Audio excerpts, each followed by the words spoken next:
In this episode, they're changing the brokerage model. They're adding in a banking aspect to that, which is called real wallet. What they're doing is they're saying, because we have all this information that we have on the broker, we'll give our agents a lower interest rate and we'll give them that access to liquidity. And as they pay off their debts or as they use the card, we'll actually incentivize them by lowering their fees. So hopefully you get to the point where you have zero costs. Yeah. That to me is mind-blowing. Who else can do that? Welcome to the Subject Free Podcast.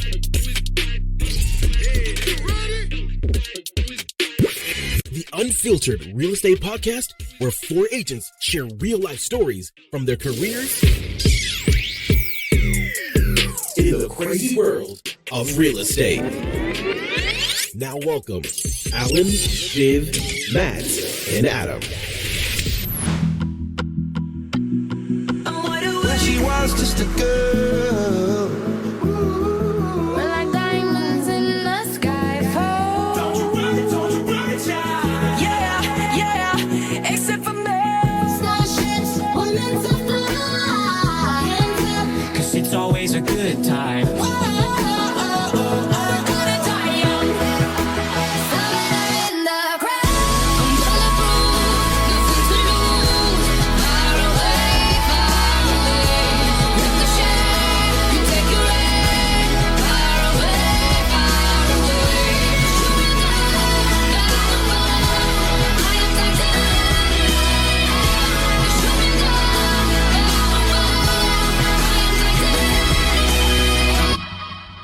Welcome, everybody. This is the Subject Free Podcast. Woo! Yeah. I'm your host, Adam. We've got Matt, we've got Alan, and special guest, Alex Dunbar. Thanks for coming on by, Alex. Thanks for having me. All right, awesome. So we have a couple things that we want to discuss. And we're today. brought to you by who? Oh, shoot.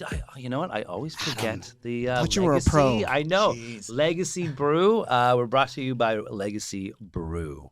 So let's just get right into it. That was a clip from Rise, which was the Real conference that we went to in October. Now, normally we're not talking about Real and the brokerage because we want to bring a lot of other interesting things into the mix. But we just came back from that conference, and I don't know about you guys. Matt wasn't there, but Alan and Alex was there, and it was an unbelievably impactful It was event. insane. It was insane. It was from all the conferences I've been to, a whole 2 other ones. But out of all of them that I've been to, that was unbelievable. And I had food poisoning the first day. Yeah. So I missed out on the first day when you guys were all on that rooftop and watching the sunset. Yeah. And all romancing each other. Yeah. I was just romancing a toilet bowl. Yeah. It wasn't fun. No. But, No. I think I lost 10 pounds, which was great. Rough start, but you puked and rallied for the next day. Oh, I puked and rallied, and Yeah. I rallied hard. I Yeah. think the last night I did not sleep. No, yeah. You finished strong. Alex, what was your impression of the conference?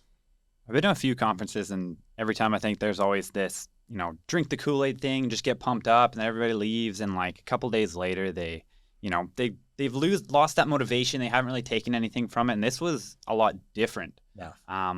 So there's a couple of different things. Like one of the biggest things I took away from it was one of the speakers who actually was talking about health, right? And that's very different from what I've seen at any sort of like a business or real estate conference.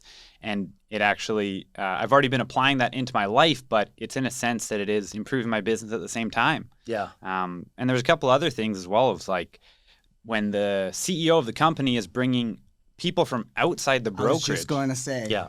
Which Which was incredible, right? And like just his ability to be so humble and genuine and actually asking others what we're doing wrong. Yeah. Right? Especially in that environment was it's just really cool to see. Yeah. And he did mention, though, too, that he actually reached out to all the big brokerages, all the CEOs of the big brokerages, to be at this conference and to speak on a panel. And none of them got back to him. One got back and said no thanks. One said no thanks, but nobody else even responded to him. And this is a guy that was just named Innovator of the Year at Inman, or wherever it was. But that just goes to show how humble he is, like you said, but also just goes to show where everybody else's heads are at. You know what I mean? Yeah. It's one of those things. So let's kick off this with what they kicked it off with, and that was Tamir, who's the CEO, and he talked about the business right now, and he talked about the next 6 months are going to be probably, and this is U.S. based, but it definitely applies here, and especially here in Vancouver. It's going to be probably the hardest 6 months of your career. Now, I felt like the last 6 months were the hardest of my career, so I'm in for a good year. Let's just put it that way. But you can see just the writing on the wall. He's never seen, and he's been in the business for over 20 years on the tech side. He's never seen where buyers buying is down and inventory is down. Normally inventory is up and buying is relatively down, or it's vice versa, they're inverse. But this is the first time that he's seen things where it's stagnant across the board. So, Matt, maybe you weren't there obviously at the conference, but tell us a little bit about, that and what you've seen out there right now. Well, I mean, full disclaimer. Conferences, awards dinners, ceremonies usually fill me with a primal urge to throw myself out a window. So you're not going to go next year, is that what you're saying? Yeah, doubtful. I don't know, just the idea of, seeing some executive come out in neon shades, to chain smoker's banger, hyping up the crowd. Not your jam. No, not quite. I felt the same way too. That's why I stayed in a completely different hotel. Yeah. Which, I was glad I did because I was able to do my own stuff and be a bit mischievous. Mm-hmm. But at the same time, when I was sick, I'm like, man, I wish I was close to everybody. Yeah. So, I mean, double-edged thing, but yeah. But I get you. I think it's an interesting time out there right now. So I'm glad to hear that they talked about it. I wonder, I guess it was this would have been back in September? Yeah, October. Yeah, so did the elephant in the room come up of the class actions, or? You know what, he didn't. And if to just fill people in, class action lawsuits going on in the States right now over buyer's commission and sellers not having to or shouldn't have to pay buyer's commissions anymore, which has been a standard practice both in the United States and in Canada. So that didn't come up. They've addressed it in other ways. They addressed it afterwards. Yeah, a little bit. And the thing is, I think, is because there was no resolution yet, there was two companies, or two of the main big ones, decided to do a payout. Yeah. And then after, they were still kind of figuring out the resolution for the others. So they didn't really bring it up. Yeah. But then they brought it up shortly after when they did the recap with everyone who didn't join. Yeah, because it wasn't settled, or that one didn't go through yet. I think it was a week after that. So they didn't really talk about it. Yeah, because they got the ruling from the jury. Early November. Yeah. So it didn't really come up all that much. They glanced around it, but there wasn't any resolution on it yet. So, So it might. I mean, that's a whole free radical in there. You talk about the market and what's going to happen there, but I think the danger signs are out there. We talked last time I was here. I think, or maybe the time before that, about Airbnb. And look what happened. Yeah. Short-term rentals, right? And what do we say then? Is that they're low-hanging fruit. Yeah. It's universal in North America right now. There's a housing crisis. Yeah. And in politics, they're always going to go for the low-hanging fruit. And Airbnb, as soon as New York did it, that was a canary in a coal mine. And you knew that other jurisdictions were going to look at that and go, yep, there's a good announcement we can make. with that whole Airbnb thing, sorry to interrupt you there. It was like, a lot of people are freaking out about it, but if you read the legislation properly, nothing in Vancouver for downtown condos has changed. Yeah. It's the exact same. It's just everywhere has now caught up, but there's people frantically selling their units. And somebody brought this up with me the other day. A mortgage broker, he's like, I got so many clients who are going to sell now because of this legislation. I'm like, okay, let's go through it together. What part of it says that it has to be, the owner's principal residence, right? And he's like, it does. It's right there. I'm like, no, it says the hosts. He's like, oh, shit, I've told people to sell already. I'm like, as a mortgage broker, that's probably not what you should be doing. Well, that's why you're not selling homes. Anyways. My point is that if you don't think that especially with these rulings, and now there's going to be follow-ons, right? The first one was just the intro. Now there's blood in the water. So now there's other ones launching. There's already one in Toronto. And there's one. I think there's another one in Kansas, and they're just it's going to be a cascade of them. Yeah. That if you don't think that realtors are going to be low-hanging fruit in the mix for how they look at the money around real estate and the housing crisis and everything else, you know? And I mean, realtors, some of us are our own worst enemies in that. Yeah. You know, let me post my new Bentley that I just bought. Yeah. And that type of thing. Yeah. You're just begging to be taken out behind the woodshed. 100%, Yeah, 100%. and frankly, good. I mean, I don't mind those ones getting called anyway because there's too much of that. And that's the thing, though. I mean, again, we've talked about this before. You know, we make the lowest commissions out of all of North America, right? It's In really BC. Yeah, in Yeah, BC, yeah. here in BC. Now, I think showing your value is always going to be the number one thing. What do you have to show for all the things you do? And like we talked about last time, like whether it be staging, your analytics, your marketing, et cetera, you have to now show it, right? Yeah. Because if you don't, you're going to be, you know, basically what these guys were being, Yeah. you know, Yeah. you know, exactly. You know what I mean? Yeah. So the interesting thing on that too, just to go back to the Rise conference, is the next speaker was Sharon, and he's talking about the tools that we have coming out, which is super interesting. And one of them is a client-facing app that allows a client to go through the mortgage process. Now, in the United States, not in Canada yet, they own a mortgage company, so they're able to track, because they have that ownership over that technology. They're able to track the process of a client getting pre-approved from going from, hey, I'm interested to buy a house, to pre-approve, and the realtor and the mortgage broker company and the client all can see that process go, and it's as easy as doing it on your app. So stuff like that is going to become more and more important as we're trying to differentiate ourselves for value in the marketplace. So that's an interesting one that's coming out soon, right? Well, So- the big thing with that app too is like they call it like an instant pre-approval on your app, which is fantastic. Yeah. But at the end of the day, they even said that, listen, we know a lot of people aren't going to use it. Yeah. But it kind of gets them to know where they are. Yeah. And then they'll use their mortgage broker Yeah. or whatever, right? Yeah. But the fact that we have that tool Yeah. there, and then they can, you know, direct it to an agent that Yeah. best suits them. Yeah. That's a wonderful thing now. And this is where I think the traditional brokerage model has a lot of catching up to do at best, is that they don't have the ability to make these tools and processes for the agent because they're stuck in the franchise model, and it's a lot more fragmented than it is with when we have a proprietary software, mortgage company, all that we have at Real. Again, not to be a pluggy, but it's just we're talking about value that we can provide for our clients. Yeah. That is one of the first client-based facing technology pieces that's in the business that a brokerage has come up with, and this is just the beginning. So we have to differentiate ourselves going forward, because we are going to be, I don't want to use the term fighting over our commission, but we're going to have to show the value of what we provide a heck of a lot more than the fact that we have a license and you got to use somebody. Well, I will say this too, like going with the flow with the tech and finding a new reality, even with the commission side of things within that, is going to be crucial, because, you know, I've got a few tech projects going on in prop tech, in real estate tech. Yeah. I've been talking with guys that were with Zillow. I've been talking to guys with Matterport, all those types of companies. And let me tell you, every one of those types of guys, what they're doing now is they're trying to figure out ways to streamline the real estate transaction Yeah.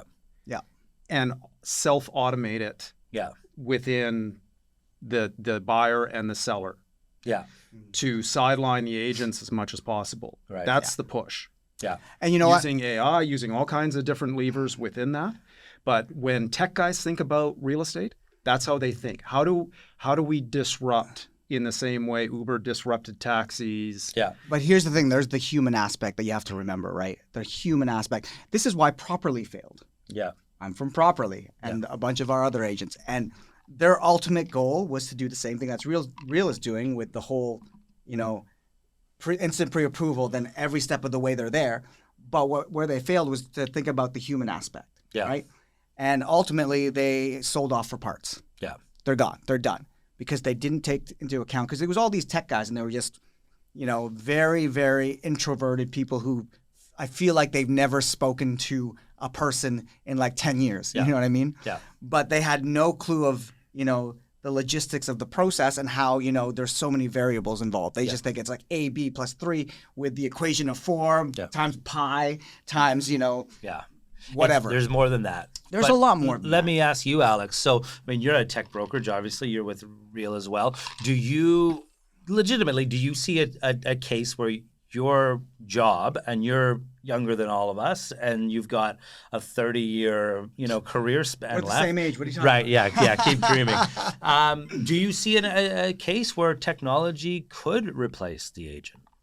I don't think it will ever replace, but I think our role may change over time. I mean, it might become more fragmented.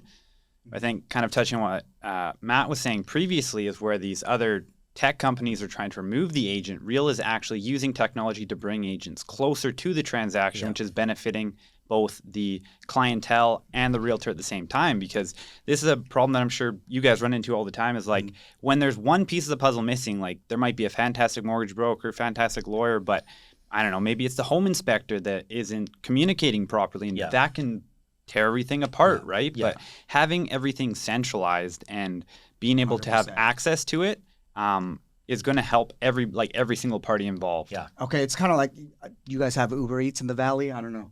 Yeah. So again, this one real app, what's going to happen is that, not only can we see exactly where that transaction is, but the client can now too. Yeah. So for example, say, I don't know, Bob or Hamir or whatever is, firing up your pizza, right? Oh, now they're delivering your pizza. That's the same thing as where our app is going to be like, oh, it's in conveyancing. Oh, it's in titles. Yeah. Oh, it's in wherever, right? And I think that's the beauty of it, right? Yeah. You don't have to call 10 people to find out where your transaction is anymore. It's right there on your app. It's 1:59. Alan is setting up your open house. Yeah, exactly. Yeah, maybe a little bit too much transparency is a problem, but I mean that's it. And we all know, there's part of me that is the worry part of me that is worried about all this technology coming in. And one of the reasons why I was interested in Real is because I'm like, well, better to join them than to fight against them. So Eat or be eaten, right? Yeah, eat or be eaten. So let's get on this, program earlier. Yeah. But then there's another part of me that goes, listen, we've all held a buyer's hand through a transaction, and how much education and emotion that has gone into that to just even sometimes lose the transaction because somebody else came in with a higher price or no subjects or whatever. So try taking that away, that education, that hand-holding, that away from the process. And if you're working with me or I'm going against somebody that's not really been in real estate and thinks that they can do it on their own with technology, good luck. Yeah. Because you will probably be at a very big disadvantage when it comes to buying that home. And I think that's where realtors are failing other realtors and maybe brokerages to a certain extent too, because that's the story to tell. Yeah. Yeah. Forget about all the other flash and all the other BS. Yeah. That's the story to tell, because that's what's going to keep the role, alive within the industry. Yeah, and that's real, and that's not going away. Yeah. No, 100%. I totally agree with that. Yeah. Yeah. And the other thing that was interesting that he rolled out on top of the client app, I mean, there's a couple things, but the other thing that was really interesting, and we've talked to you a little bit about it, but maybe not to the same extent, is they're changing the brokerage model from kind of it's going to be still a brokerage, but they're adding in a banking aspect to that, which is called Real Wallet, which is a really interesting feature that I think will change.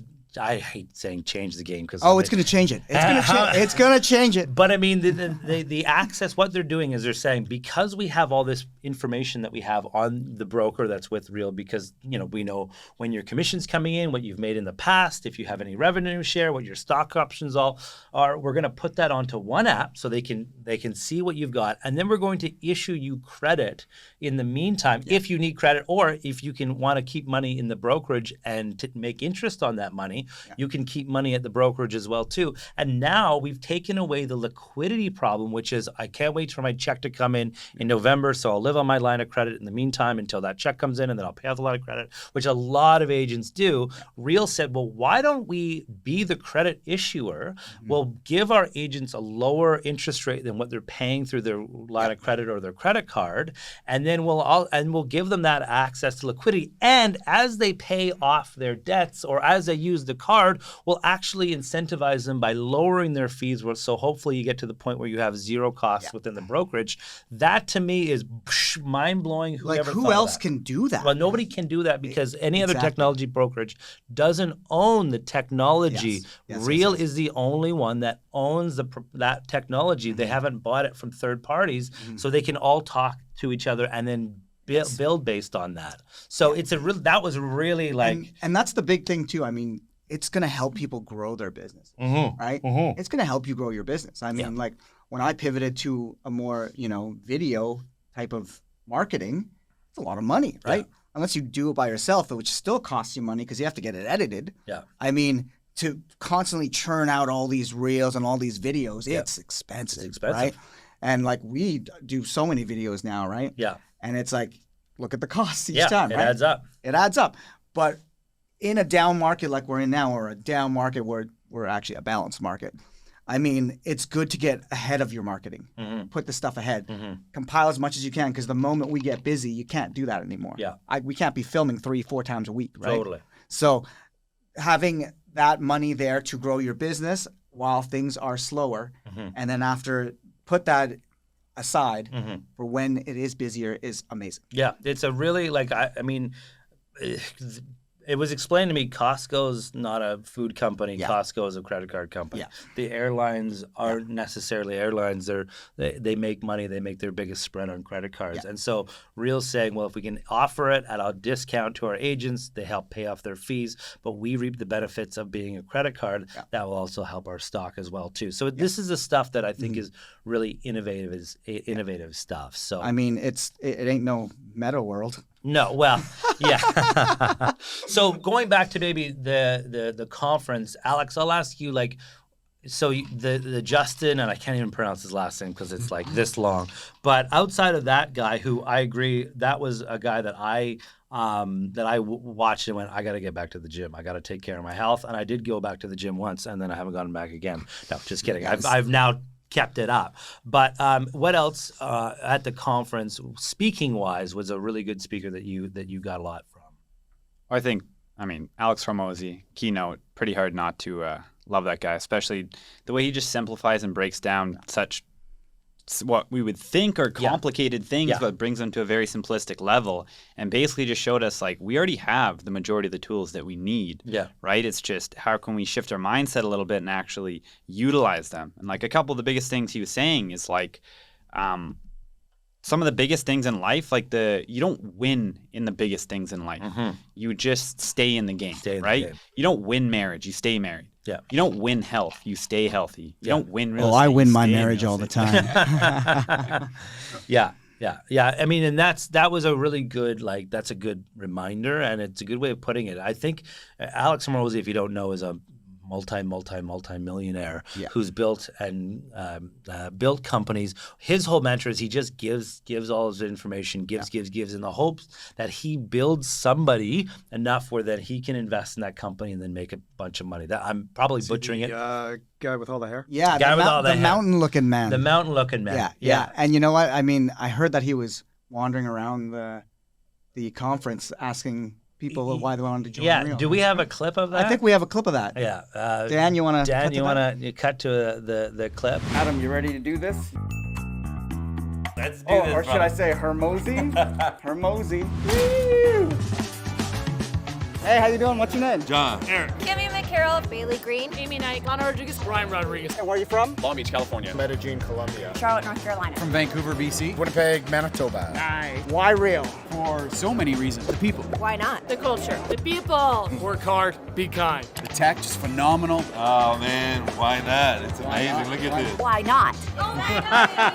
She's my wife. She made me come here. Okay. All right. The fact that the entire leadership team from the top down, all they think about every day when they get up is how can we make our agents' lives better. If you had to have a baby with one celebrity, who would it be and why? Well, my wife's a celebrity to me. No? Oh, your wife will never see this. Gotta look up hot girls real quick. Bradley Cooper. The Rock, because he looks like my husband. Any Victoria's Secret model, because my wife is the perfect Victoria's Secret model. Jennifer Aniston. J-Lo.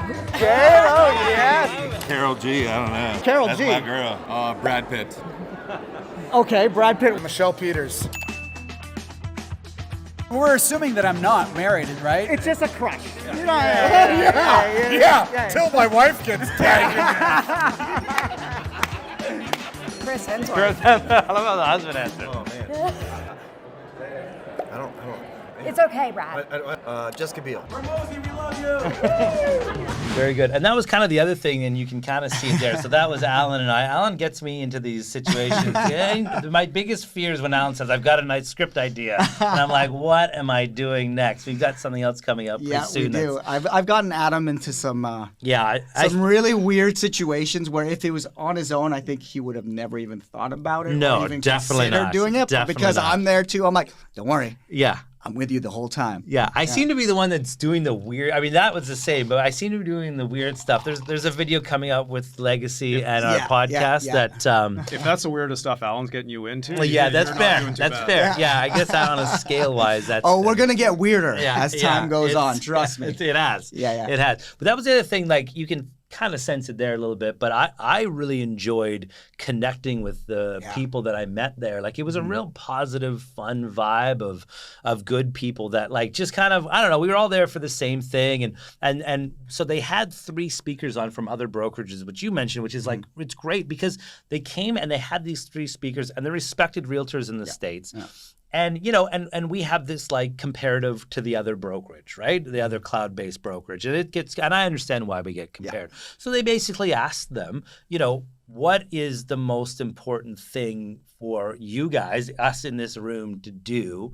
Because we want to be able to differentiate ourselves from other brokerages in general. I'm not saying that one's better or worse, but we want our own style. I am. Yeah. Some may. So, and the thing that those realtors talked about, and they were complimentary, and they didn't necessarily have to be, and maybe they did because they were there, but they were very complimentary. But here's the thing, though, they still talk about it outside, right? Yeah. So I've seen like Byron Lazine. Yeah, right. Broke Agent Media. Very fair. I've seen him talk positively about, you know, Sharon, Kamir, and Real, what Real's doing. Yeah, and he doesn't have to. No, he doesn't. He brings other brokerages down all the time. I watch this shit all the time. Yeah. And they talked about the most important thing that we could do is protect the culture. And like I was out there, and we've got new agents that are joining us, and I was talking about that because it's really hard to do because you're trying to control people's agendas, which is very difficult to do, or at least not control them, but like have everybody toe the line the same way. Mm-hmm. And that's what they said is like you have to, you know, make sure that when you guys enter a room, there's not that like, oh shit, that's that, you know, from that, and then we're going to be talking about that, and I don't want to like, you know, so we almost have to go so far opposite of that it's, you know, and that was interesting for me to listen I mean, to. it's like one of those things. Do you guys remember Body by V? Ugh. Body by V? Body by V. It was a multi-level marketing company, and every time these people would call me up, be like, hey, I really want to grab a drink with you. And that's all they would talk about to try to get you on. Yeah. That's not what we're about. No, that's right. not what That's we're how we've never been about. And I know the other brokerage is all about that. Yeah. I mean, I get calls like 8-9 times in December from the one agent and his third-party callers, and it's just recruit. We're not like that. So protecting that culture, it's very important that the way you get people in is the way that you want them to be all the time. And I think that's very important. As I said, I mean, this is, you know, only 13% of real agents participate in the revenue share idea. The other 87% are here for other reasons. And so we're building a brokerage for the 87%, not the 13%. But we have to make sure that the people that are interested in the 13% aren't rah, hitting pots and pans. The multi-level aspects of the injection of that into real estate and realtors is a complete disaster. Yeah, it is. It is. It absolutely is. Yeah. You know, it you and I were talking about it earlier, and it's putting more hands into the same transaction, and it's lazy, and that's why people are doing it, because they think, well, I can just get in, I can be a realtor technically, and just take a bunch of pieces of other people's transactions and not actually have to do any real estate, never know how to write a contract. And call myself a realtor, and off we go. And then and the fact that there's, you know, outfits out there that are incentivizing this is a disgrace. And we've had it in our brokerage that you may not even know, that we've booted a couple agents out that we feel were too involved in that aspect of the business and not the real estate aspect. And so, you know, that's important. That stuff, as much as it's a hard conversation to have, we need to be able to do that. It's the crypto broing of real estate. Totally. And it's the worst. It's the worst. Like anytime they've approached me, oh my God, it's like I want to shoot myself in the face. Yeah. And like I make it like a personal thing that I never try to like rope people in or do No, that. If no. they ask me about it, I will tell them. But if they don't ask me about it, yeah.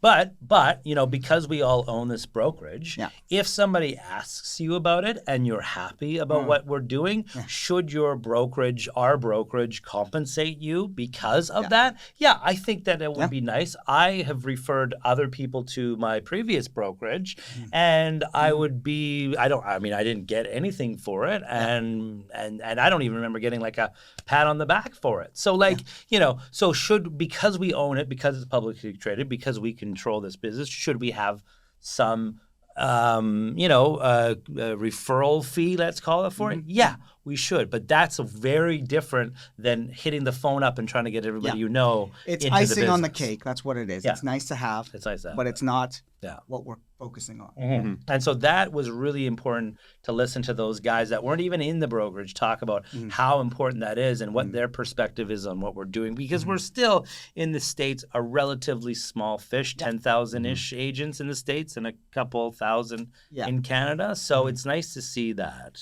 And I think, like, personally for me, the reason that I was attracted to the brokerage, and I say attracted because that's where I separate things of recruiting and attraction, was because I was seeing what was going on, and I was the one that reached out. There was never anybody on my case asking me about it. Yeah, that's what happened with me and Adam and Sal. Yeah, right? Same idea. I asked them. They were interviewing me for some social media thing. Yeah. And then I asked about it, so... Yeah. 100%. Yeah, we had no designs to talk to Alan about it, but when he brought up the conversation, we were like, yeah, sure. I mean, of course we're gonna have the conversation. And if you're the right age, like there's been people we've talked to that it's like not a good fit, like it doesn't really work. Like, you know, there's just people that aren't good fits. But if you know, but then, you know, I use this analogy all the time. Like, we're right now like a cup, and if you drop a poison in a cup and drink it, you're gonna die. Yeah. If you drop a poison in the ocean, it's not gonna make any difference. Right now we're a cup, and we don't want people that are going to poison the well, so to speak. So right now it's super important to bring on the right people. Will we get it right all the time? No, of course not. You have, you know, you take your leap of faith, but you know, that's really important for us culturally to be able to do that. So it was, again, interesting to talk about, you know, that. And then before we wrap up this conversation about the conference, the last thing was that party at the end was unbelievable. Unreal. Yeah. Oh, it was amazing. We saw that Dunbar here. Yeah. Had a love for you. Yeah, I mean, beautiful how's that healing, by the way? The tattoo? It's all better now. Adam? Yeah. I think I took enough shots at him. I had to show him a little bit of love. Yeah. Alex and I like to go back and forth on the chat on each other, so it was nice to get a little bit of love back after all the shots that I've taken. Plus, I think he's used my voice a couple times on AI where I've made some voicemails that I didn't Matt, make. you missed a party, man. You missed a party, and you know what? Like, I think I put how many people from Alberta to bed early? Yeah. With the shots. Yeah, Alan was like, I expect nothing less from you. I said you got Alan, because that was like some of them had to go home early. Yeah. Speaking of parties and speaking of good venues, you've got something that I think would be something we should talk about, which is one of the reasons. Well, two of the reasons why you weren't there. Actually, three. One, you didn't want to go. Two, you had a baby, so congratulations on that. That's amazing. And number three, you just launched your second restaurant. Do you want to talk a little bit about that? Yeah, my wife and I are lucky enough to be involved in a new venue with our previous business partners from our previous restaurant Haven, and just opened a week ago Monday. Yeah, good for you. I was there. What's the appy, the hot dogs, there's the Japanese hot dog style, whatever, they were cut up. I don't know. Yeah, I forget the name, but it was delicious, by the way. The gas station nachos are good too. Yes, those were really good. Everything was good. I was really drunk, but it was good. Stephen's Cocktail Corner Bar in Langley. Okay. On the one way, if you happen to be out this way. Yeah. Well, if you haven't been to, so their first restaurant's Haven, which is where we do a lot of our social media classes in Langley for the Fraser Valley. So that's a great venue. It's very different. It's, as you said, very different vibe. Very different vibe. It's like bringing downtown into Langley, which I think was sorely missed, because what did you have out here other than chain restaurants?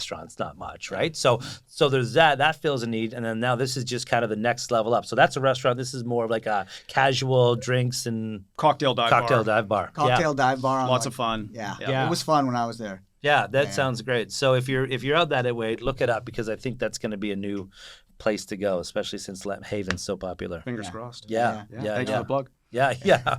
Well, we got to plug on other things, but we're still waiting on the other one, right? Yeah. There'll be other stuff that we'll talk about with Matt. So, do you guys have anything that you want to talk about with regards to the Rise conference and just kind of what came out of that? Yeah, I mean, for me, sorry, we're barely letting our guests speak here, but I mean, I think for me, it was one of those things where I was expecting to do the same, like everyone drinks the grape juice or whatever you call it, and then after it just fades. But I mean, I'm still on a high from it. Yeah, I know. I thought it was unbelievable, and I cannot wait for the next one. Yeah. Just what they announced, first of all, has got me so excited. I'm just more excited to see what else they're going to come up with, because no way did I ever think they would come out with a credit card and a wallet and a wealth plan and all of that stuff. Yeah. And it's like, what are they going to think of next? Yeah. So that's what I'm very excited for. And I'm excited for the party again. Yeah, of course. Because that was really fucking fun. Yeah, that was amazing. I think there was, the one saying that kept happening over and over again was, but wait, there's more. Yeah. I think one of my biggest takeaways from the whole conference was that everybody just was on a level playing field, right? There weren't like big egos walking around. Like people are humble. You could go talk to people, and there's so many people I got to connect with that I had met or known through social media, and it was nice to connect with them in person. They were still the same person, because I'm sure you guys have had it before where you go meet someone that you've been watching for a long period of time, maybe connecting with, and they're not the same whatsoever. But I always get this sense that I lose trust when that actually happens in real life. But all these people were the exact same. It was almost like I forget that I hadn't met them in person before, right? It's just so seamless. And Yeah, I mean, we're kind of known a little bit as a social media brokerage, and that's true and not. I mean, we have some agents that really dive into social, the three of us, but we also have agents like Matt and Viv, who's not here, that just want to be left alone and do their own thing and not be online, which is great too. So I sent Matt a page the other day, but his beeper was out of batteries. I don't know. So it's both. But when I'm going to be at the phone booth. Phone me there. Yeah, that's true. So it is. You're right. I mean, in any business, there's egos. In real estate, I think you even have more egos. So shocking, right? But it was good to see. Like I'm trying to rack my brain to think of an interaction that I had with somebody that I felt they were Bobby Big Willing me, and there was none of that. So it was just a positive environment. The thing that I'm looking forward to too, from what I hear through the grapevine, maybe, is that we are launching a Canadian Rise as well too in the spring of next year, which would be great. Because one thing I will say about Real is that it's because we're so new in Canada, it is very United States focused. It is. I mean, they try to help us out as much as possible, but there's things that we just can't do, like the mortgage thing and the title. We don't have. But it just goes to show, though, that in your top 10 of producing, areas, we have 3 Canadians. Yeah, we have 3 Canadians. Three provinces were in the top 10. Yeah. For all of the 54. Yeah, 54. So think about that. They're gonna have to take us seriously. We are really new. To the whole Real brokerage, and we placed 8th? Yeah, 8th in closed transactions. In closed transaction, and it doesn't matter how many agents there are. There could have been 2,000. Yeah. And the same amount of transactions would have got you 8th. Yeah, I mean, Alberta's number 1. Alberta's definitely the most mature market. They're led by some really strong realtors out there. Brad McCallum being obviously probably the biggest. So they have a strong presence in the market. Ontario is Ontario, and Canada does a bunch of transactions versus our United States counterparts. I mean, you could do 10 transactions in the U.S. and you'd be considered a pretty big agent. We do 100. Teams do 100 transactions. So we do have the volumes, but that to your point, and BC's new. We're not even a year old. Yeah. The fact that we're that high up is really impressive, and it's take notice. And we're in a slower market. And we're in a slow market. So just think about Alberta's in a hot market right now. Yeah. And they're probably number 1. They have the biggest out of all the Canadian provinces. Yeah. But they also had the hottest market. Yeah. To back them up. Yeah. So I'm not taking anything away from them. They have amazing agents there who do amazing things. But just wait till we get into a hot market. Yeah. Yeah. It's gonna. What are the numbers going to look like there? Yeah. I mean, the volume, and I think that was a surprise with Real, is the volume of transactions that Canadians do. It's a very high volume business, and so so that's great. What that means for us is that we have a lot more pull at the table. They take us pretty seriously when we talk about doing things, and I'm part of the leadership board of Real that is going to try to push some of the stuff that we want to get done that's in Canada for the next year. So, it's an exciting. It was overall, just to wrap up on the conference, it was a super exciting conference. We got to meet great people, great speakers, Hormozy, Justin, obviously Tamir and Sharon were fantastic. The panels were fantastic. San Diego, the venue, the whole thing. Just by the end of it, to a man, I think everybody came back and went, "Holy, that was above and beyond what we thought." So it was a positive experience. And again, the whole neon party, I had the same idea that you had. I'm like, neon. Really? Yeah. But then when you see it, when you saw it, when you were there inside of that atmosphere, you're just like, oh man, why didn't I think of this first? I know. It was quite smart. It was unbelievable. It looked good. Yeah. So before we wrap up, we'll ask our guests kind of questions a little bit. We'll do a rapid fire. No, we won't do a rapid fire. But, so Alex, your business, you've started over with your mom at Remax and then have moved over to Real and kind of done your own business as a solo-ish agent. You and Damon kind of team up. So next year, 2024, if you could go into a crystal ball and go, what do you see for next year in terms of the market? What's your perspective on where things are going in real estate? Just give me your kind of general synopsis of what you think. We're all going to hold you to this answer. We're all holding you to the answer. If it doesn't come true, we're going to come knocking. Exactly. So just give us your parting words on what you think is what 2024 looks like for you. For me or for the market? Both. Both? Yeah. I think the beginning of the year is going to be an interesting time, just in the sense that kind of touching on what Tamir was talking about, I think it will probably be a slower start. Now we have, interest rates. I don't want to get into too much detail, but dependent on when they start to come down, if they do, which, there's talks it's probably going to be sooner rather than later. We're such a sentiment-based market that I feel as soon as that starts happening, people start flowing back in. Yeah. So, I think the first half of the year is going to be a little bit slower. I do think it will probably start to pick up towards the end of it. But I definitely think it'll be challenging for a lot of agents starting the year off. Yeah. So, So how are you doing that? What's your game plan? So I've been working diligently, very hard for the last 2 years on my YouTube channel, which has finally started to take off, and I feel very well positioned in the Surrey and Langley markets with that. Yeah. What's the name of the channel? Living in the Lower Mainland. Okay. Right. And so, little secret there that not many people know about is that YouTube's actually owned by Google, and Google's the #1 search platform in the world. YouTube is #2. So even when things seem to be slower elsewhere, we all know that people are always buying homes, buying and selling for whatever reason, right? Life happens. So the people that are coming to this market don't know anything else. I do a lot of community-focused tours that, you can look at a blog or something, but when someone puts a face behind it and actually is showcasing these neighborhoods, you then become the expert, especially if somebody's watching you for 15 or 20 minutes at a time. It's super smart. There's a guy that I watched, a bunch of realtors did a bunch of breakout sessions as well too, and one of the guys' names was Malcolm Lawson, and he does a lot of YouTube stuff, and he was super good because he kind of broke down all the different types of YouTube channels and what you can do in real estate and how to capitalize on them and not only what they should be about, but then things should you do more quality over quantity or quantity over quality and stuff like that, which is really good. And you're right, YouTube, and I was talking to somebody about this just today, YouTube is still so underutilized. Everybody's got an Instagram account. Yeah. Everybody has a Facebook account. Matt's on MySpace still, but that's just okay. But, we've all got some sort of social media channel. Yeah. But YouTube seems to be the one that we just don't, people, it's maybe a little bit more work than 100%. Instagram. Yeah. It's more work, but I think what people have been finding now is that you can actually monetize it from it a lot faster and a lot better if you do it properly. If you do it properly, So good plan. I think that's going to serve you well in the 2024 season. Yeah, and that's the end of our podcast. Thanks everybody for showing up again. Thanks to our special guests who came and joined us. And keep on keeping on. All right. Awesome. Thank you. Awesome. Thanks for listening to the Subject Free Podcast. Make sure you subscribe, follow, rate, and review.